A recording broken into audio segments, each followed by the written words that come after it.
Hello, everybody. I'm Kristen. And I'm Rachel. And this is So I'm Watching Outlander, Season 6, Episode 3, Temperance.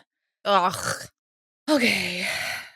Who do we want to do first? Because this was actually a pretty contained episode, which was nice. It was. We can start at the beginning, which is that the boys, the village boys. River, oh river, be something and still. Amazing. Yes. So we had a lovely reenactment of the beginning of The Prince of Egypt. Yep. Hey, Moses. The village boys put Henri Christian in a basket and sent him down the river. And it was literally a miracle that Roger was there in order to get the baby out of the basket before he went over the waterfall. For real. And they were like, he's going towards the rapids. And they was just like, boop, boop, boop, boop, over the rapids. And they're like, oh no, the waterfall. But yet none of those children tried to get this baby out. Well, no, because it was like, they think he's from the devil. God. Yeah, they wanted to see if he would float. In a basket. To which, okay. This is the hottest Roger's been so far. Oh my God. When he called Jermaine's name? Yeah. Excuse me? Shouting at young children. Ugh. So he rescued the baby. He was doing kind of a poor job of it at first. He was just sort of falling over, flailing around in the water. Flinging his arms and legs like in the general direction. Like, I know that there are rapids, but at the same time, I'm like, get your feet under you, man. Yeah, and then maybe launch your body at the basket. Yeah. Instead of he just sort of, it's like he almost slipped on like a slippery rock and was like, ugh. Continuously for minutes on end. Like down the river as well. So anyway, he saves the baby. He gives all of the boys a stern talking to, and then he basically brings Jermaine back to that big house, and Jamie is like, you get all of your friends and bring them back here tonight. I love that you call them his associates. His associates. Jamie is like a grandpa. Like, I feel like he says arithmetic. Oh, yeah. You know? I mean, he literally is a grandpa, but he's, such a hot grandpa. God. So they bring the boys, all the boys come back, and Jamie literally is like, because the boys all say they think that the baby's going to burn them if they, because he's the devil's seed. And it's like, because their parents are obviously filling their head with shit. So he has been heating up an andiron in a fire poker in the fire, and he lays it on the table, and he's like, you can touch the baby or you can touch the hot poker. If you think you're gonna get burned, then you'll get burned either way. Pick one. And so they all do touch the baby. One of them makes him laugh. It ends up being okay, and they just are sort of like, okay. And Claire literally is like, what would you have done if they touched the poker? And he was like, let them take it. Yeah. I mean, what are you gonna do? No, I love it. It's so good. And then at the end of the episode, Roger is preaching a sermon, and he starts talking about some people who put a baby in a basket going downstream, and literally you can see them clench. They're like, ugh. Because I guess no one told their parents? No, which I don't really understand. Like, guys, that's something you need to let them know. Because their parents should know that what they are telling their kids is incorrect. Yeah, y'all almost kind of killed a baby. Almost. Yeah. So So basically that's the main thrust of one of the stories, is because then there's also, I feel like it could have been punched up a little bit, but that basically the baby can be fine and grow and be healthy and an active member of society and everything. That's the main thrust of that half of the episode, because Fergus is still, we're out of it at the end, but he's still down deep in a hole about it. And he's just sort of he tells Claire this really long-winded story about the dwarves at the brothel that he worked at in France. And I don't know. I mean, I get it. That's real to history. It's true. They were basically to the highest bidder, kind of, because they're not delicacy is the wrong word. What's the word I'm looking for? I had it. And then it left. Shit. They're just, I mean, he calls them an oddity, and it was they were just a really, an unusual thing that the patrons of the brothel wanted to, acquire or whatever, which is all super gross and objectifying and everything. Just also, overtly sexualizing, an othered category of person. So it's, really, it's bad all around. And it's, he tells us, and he's like, I promised when I left, and, Jamie gave me, a better life or whatever, I'd never go back to something like that. What am I going to do with my son? And Claire is like, well, we're not going to let that happen. Yeah. To which he responds with, well, you and Jamie won't live forever, and neither will I, but he'll be a dwarf for the rest of his life. And I'm like, yeah, but once he gets to a certain point, you won't be needing to, like, protect him anymore. Right. So, I know it's also a different time, too. Like, it's a lot, there are medical advancements that make people with, you know, dwarfism live a lot longer and stuff like that. But I just feel like he's being very, like, nihilistic about it. Yeah, and I mean, he's just making it all about himself. Yeah. And I mean, Marsley, we haven't seen it. So if she is feeling any kind of guilt towards it, we don't see it. She's just fucking sucking it up and going with it. Because what else? There's nothing you can do other than love this child. Well, and she seems to be, and he is just, like, sitting in the house, drinking, listening to the children say, I'm so hungry, and not doing anything about it. It's not about you! And he keeps on saying, like, I'm the man, I need to be the one who's protecting you, and she's very more of a, like, oh, how come we can't be a team? Like, how come we can't both protect each other and the kids? And I think she really looks up to Jamie and Claire's marriage. Yeah. Because it's a marriage of equals. Yes, and, like, is. Claire, to a point, understands the time and that Jamie has to be, like, in charge of some stuff. But I think all of them should be looking to Jamie and Claire's relationship because it's successful, it's healthy, and it's also a really collaborative and, like, helpful to the community as a whole, having those, like, pillars at the middle of it. So by the end of it, he tries to... Trigger alert, he tries to kill himself. I remembered it from the books as it was happening. I, like, forgot it up until that moment. And Jamie, again, a lot of really coincidental people in the right place at the right time. I mean, thank you. Yeah, of course. I love Fergus. I want to look at César Domboy for the rest of my days, so... Same. Thank you. But they have, like, an actually really nice talk, too, and boy, did he do some acting. He was very good in that scene. He's really good all the time. He's just been insufferable, so I haven't mentioned how good he's been. But he is really, really good in that scene. He's doing the whole thing where he's like, I feel useless. I can't do anything. I can't protect, like, all this stuff. And he was like, you need to be here so that you can show your son what a useless man with one arm can do and accomplish. And the compliment that he puts the most oomph behind is that Fergus made the best whiskey that he's ever tasted with only one hand. You know, it's a talent. So, I mean... Do what you do. Yeah. So, Claire patches him up, and then they take him back to Marsley, and he, it seems like he has turned a corner. From what I remember, he does. Yes. And this does not really come to pass again. Mm-hmm. But it is not before he literally throws whiskey in an old woman's face. That was so great. So it's like quarter day, which I guess is what they're calling the rents thing. And this old woman and her husband just, like, constantly looking. I mean, he is being disgraceful. Well, I mean, he's walking around with a flask in his hand, and I'm sure he reeks of booze. He's stumbling around. Yeah. He's like barely walking. Yeah. And so basically he just is like, do you want to take a picture? It'll last longer. And she talks mad smack about the baby. And Lizzie sees it too and, like, sticks up for Fergus because Claire and Jamie come over and, like, what happened? And Lizzie's like, it was mostly her fault. Well, because she said something about, like, the alcohol being, like, the devil's drink or whatever, and this is because he drinks, and because, Mr. Christie says it so, and so then he's kind of standing there, and there's, like, you're starting to see a divide between, like, the two religious factions, But even Tom doesn't, like, he doesn't stick up for the woman. No. Which is actually pretty nice. Yeah. Because he's got some good stuff in this episode too, with Claire especially, because she thinks that it's him that's saying the stuff about the baby, and he's like, I am an educated man. I know that it's not this or that or witchcraft or whatever. Like, I would never spread things to the parents or the children about this baby. And so she accepts that. I don't believe he would do that either. So it's got to be just like the superstitious ones or whatever. I think I got to the end of the Fergus thing.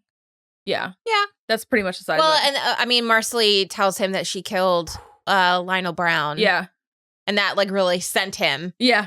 That she was just like, I mean, I did it. I needed to protect my family, so I protect my family. And that's when he goes all, I am the man, and I should be protected. And I'm like, whatever. Then why didn't you inject him with water hemlock, bitch? Mean, you know? She also... Bitches get stuff done. She put so many water hemlock roots in that water. That was like, I think the finale of last season. It was like barely any water, and she was just steeping the fuck out of all that water. Mm-hmm. Like, I remember it being so funny. Okay, so then the Tom Christie story is like the other main thing of the episode. He finally agrees for Claire to fix his hand. So he comes. He's a real bitch about the ether. So she cuts into his hand with nothing, and he freaks out rightly. He manages to get through it. Okay. Yeah, because Jamie stands over his shoulder and reads passages from the Bible. Yep. God. I mean, whatever works. I mean, if you do what you need to get through it, I guess, but like, knock me out. If you're gonna go stab anything on me, night-night. Goodbye. Well, I love Claire's approach, though, where she basically just was like, well, all right, then. Mm-hmm. It's like, I think I've told you the story before about my cousin who really liked pickles when she was a baby. Mm-hmm. And my aunt and my grandparents went to a restaurant with my little baby cousin. And there was a bowl of jalapenos on the table. And she wanted them, thought they were pickles, wanted them. She started throwing a fit. And finally, they were trying to be like, no, it's hot. You won't like it. It's going to hurt. Like, no. And finally, my Aunt Cindy was so tired of it. And she was like, let her have it. She let her eat a jalapeno. And she lost her goddamn mind. So it's sort of like, I mean, it's sort of like also with the hot poker. Mm-hmm. Like, if that's what you think is right, then do it. And we'll see what happens. So they have a lot of really nice conversations. I like the Claire and Jamie Claire and Tom Christie conversations in this episode a lot. She almost gets through to him. Almost. It's so close. Yep. And then she lends him a novel. And it has the word fuck misspelled a bunch of times. And he it's back on her like little bench outside, her like waiting bench outside at the end of the episode with a note in it that says, "This is filth. I thought better of you." I don't know. I don't know that novel. I don't know if it's real. I don't know anything about that. I just sort of, though, there has to be a limit to your piousness. You would think. Or you are no fun at parties. I don't think well, why would he go to parties? Yeah. I mean, I'm really surprised, and I can't remember if this happens in the books, but like the like self whatever flagellation. Yeah. I thought that's what the word was, but then I got scared and I'm like, that feels like it should be something different. But he strikes me as the type that absolutely would do that. Yeah. But it's just kind of like, man, what a life to live. I don't know. There's also some talk in this episode between Claire and Jamie about whether or not Malva is actually his, because he was potentially still in Ardsmuir at the time. I feel like I don't remember. I feel like she is not his. But I can't remember. I feel like that as well. I can't either. Yeah. So I think Alan is definitely his, because Alan is quite a few years older than Malva. But then Malva is like, maybe yes, maybe no. She also has a couple of fun scenes with a bunch of people, but Ian especially. I don't remember anything about them having a romance from the books. I don't think they follow through with it, because I think the only other one that happens is the only other one. Okay. But I think Malva just kind of like... just throws it at everybody? Yep. I don't think that like intentionally. Yeah. At first, but then I think it does become a little calculated. Okay. But I don't think Ian follows through on it. Okay. They, as actors, had really good chemistry. They really did. I'm not opposed to like switching up stuff from the book a little bit. I don't want that, because I like Ian, and I'm very, very wary of Malva. Of course, very wary of. And that's the thing, is like you'd have to switch up so many things in order to switch up that one thing and have it be meaningful in any way. So, but they have a really nice talk, and she sort of admits that her mother was burned or hanged as a witch. I don't know. It's just really cute. They're talking about their eternal souls and like purgatory and religion a little bit. It's a nice talk. And like, for being also a conversation about really boring shit, was like electric. Yeah, it really was. The scene was like electric. And they spend a little bit of time together a little bit later, but nothing super comes of it. And then Jamie has actually kind of a nice scene with her where she's looking for mushrooms. I don't remember if they're poison. I don't either. Because I was thinking that too. Yeah. But I feel like if she were picking poison mushrooms, he'd be like, yo, those are poison. Yeah, I don't know. I mean, I think also he might look the other way just because Tom Christie is sort of shitty. Yeah.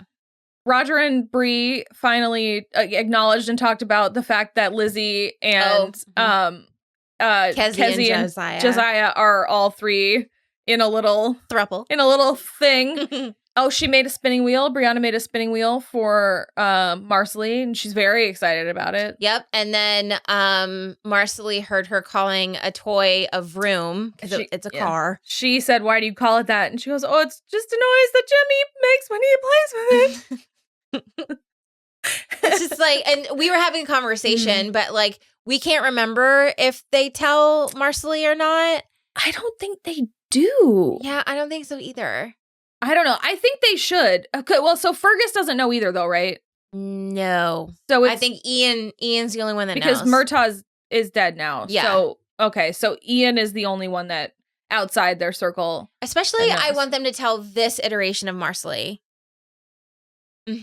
Just because she's such a bigger part in this than she is in the books. And so I think it would be appropriate. Yeah, she deserves to know for sure. She gets a lot more actual stuff to do, actual plot than like, she's talked about a lot in the books, but she doesn't get like a ton of dialogue. Right. She doesn't get a ton of like character scenes with other characters and stuff. So, and especially because you were like, well, she's not even really that close with them, so maybe it's fine. And I was like, there is a scene in the, like, when Bree and Roger are planning to leave, and she tells Brianna that she's like a sister to her, and she doesn't know what she's going to do with all of the like village children when Brianna goes.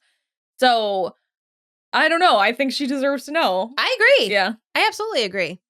So, I think that is mostly it. I do kind of want to point out that they're already kind of, just because I know where it's going, they started to kind of like lay the groundwork of where this season's heading. Because when Claire was helping or tending to Tom Christie when he was in the surgery, and he was talking about her hair and that she should have it covered. Oh, yeah. And then he like quoted the thing about the Bible that like she should not show her hair lest she shave it off or whatever. And it's like,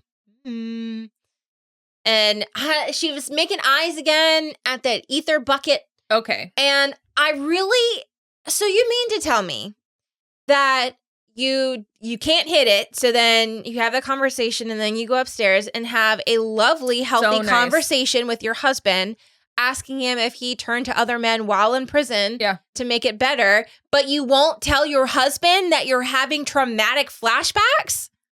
As if he didn't have traumatic flashbacks for years every time he smelled lavender. Right. You had to fuck him back to life. Like, are you kidding me? Did Lionel actually rape her? Or was it just the rest? Or was it only the rest of them? I think he did. He did? Okay. Then it makes it a little different. But at the same time, I kind of am like, after everything she's been through, everything she's done, everything she's been through, she's gonna let that weaselly fucker be the one that breaks her and turns her to drugs? Right. As I was saying out there, you had to look at a man for 20 some odd years who looked exactly like you and your husband's tormentor. Yeah. You had sex with that man. You had to raise a child with him. Yes. And that didn't do it. I don't know. I also don't want to like diminish what she went through. Obviously absolutely not. So much, but it is sort of, I just am kind of like that guy, Lionel. His name's Lionel, and he's so Weasley. And I mean, they're all dead, but like he's dead. And I don't know. I guess maybe it says something about like you can't pick the thing that like gets inside you the worst, but it's just like, I don't know. He's just awful. Yeah, I just so, and I'm tired of seeing his weaselly little face. Yeah, but I mean, like, to have such an honest conversation and have a man in 1770 whatever say, like, talk about that and be comfortable to ask him, did you ever reach out to another man, or did any of the men touch you? like, you all have that strong of a relationship that you felt that you were able to ask that question without any kind of pushback. But you won't tell your husband or allow him to see you in that vulnerable state, but you'll go and you'll hit your ether. It's, I guess, in that sense, a little bit of a flip side of the Fergus story, because it's Claire being like, I have to be stronger than this. Like, I have to get through it. And she even said at the end of last season, she was like, I'm not going to let this break me. I've been through so much already. Like, it just won't break me. And I get that. And I appreciate the story, but it's like, I don't remember from the books if she gets into the ether. And I think she does. I vaguely remember that. I think I would like it better if the ether wasn't an issue. If she weren't then like abusing a drug, essentially. It feels, I don't know.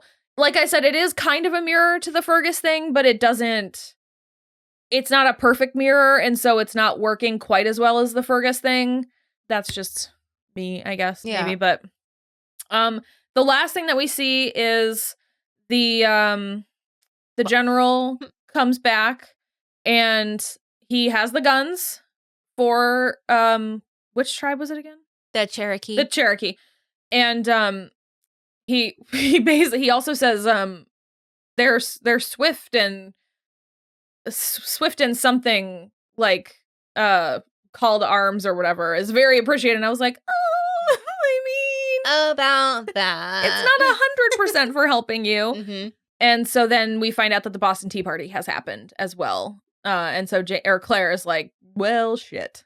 Yeah. I mean, that's the thing is like, you knew it was coming. Yeah, but it's just kind of like you never really realize it's coming until you're like it's come already. Sure, I guess like the everyday of like running this homestead and like her surgery and everything, just sort of like, well, I mean, I guess it's like out there. It's just sort of how stuff happens today where it's like, well, I go to work for 5 days and then, I do whatever and and then there's now war in Ukraine. So it's just like, shit. Yeah, I just feel like if I was handed a piece of paper and it was just like, teeth are in Boston Harbor, I go, fuck, that's today. That's today. No. Like, oh, God. And then she was like, it's starting. Here we go. This is it. Oh, I couldn't even imagine going back to that time period and then like knowing like you're going up to the top of the roller coaster and then it's just like you're going over the top and it's just like, oh, this is gonna be real bad. Not great. No. So that is where we leave it. It looks like next week they are going back to the Cherokee and there is one Mohawk there who's going to get into it with Ian, and then Brianna is going to tell Jamie about the Trail of Tears and all the Native Americans that were killed and everything based on what's about to happen. So I think I maybe liked this episode better than the first two. It had a lot of really nice conversations. Yeah, I think I'm there with you. Oh God, Tom Christie beat Malva, the whipping he owed her from a couple of I really seemingly weeks ago, because he had to wait then until his surgery hand healed. That would send me over the edge. If you were her. Where he was like, all right, my hand's better, now I can whip you. And I'd be like, no. Absolutely not. You don't be surprised to find poison mushrooms in your stew later. Yep. Pull a Misty from Yellow Jackets. Yeah. Just send him absolutely tripping ball. Tom Christie absolutely tripping balls through the I would love it. North Carolina wilderness. Oh my God, I would love it. But then it would be like the guy from The Great, and he would talk to God, I'm sure. Yeah, for sure. I'm sure he would like come back and be like Rasputin, right? Yeah. Oh no, from The Great. Is it not? Oh no, he's just like the church. Yeah. What is his name? What is his name? Because I was gonna call him Rasputin. I'm like, that's not it. Neither here nor there. Although you should watch The Great if you haven't watched it. Yeah, I think you're right. I think it's too early for Rasputin. It's just the Archbishop. Archie. Yep, Archie. Yeah. Yep. But no, Tom Christie absolutely would come back and be like, I talked to God or whatever. Yeah. And then he would fucking send all the women out of the town. Because I love that Claire just flat out asked Jamie, like, is he afraid of women? Is he scared of Lady Bird? I think he is. No, for sure. Definitely hates them. Yeah. Hates women big time. All right. So yeah, that's pretty much it. So we will be back next week for episode 4. I think we decided this is only an 8-episode season, so we're almost halfway done. So yeah, we will see what's to come. Bye. Bye.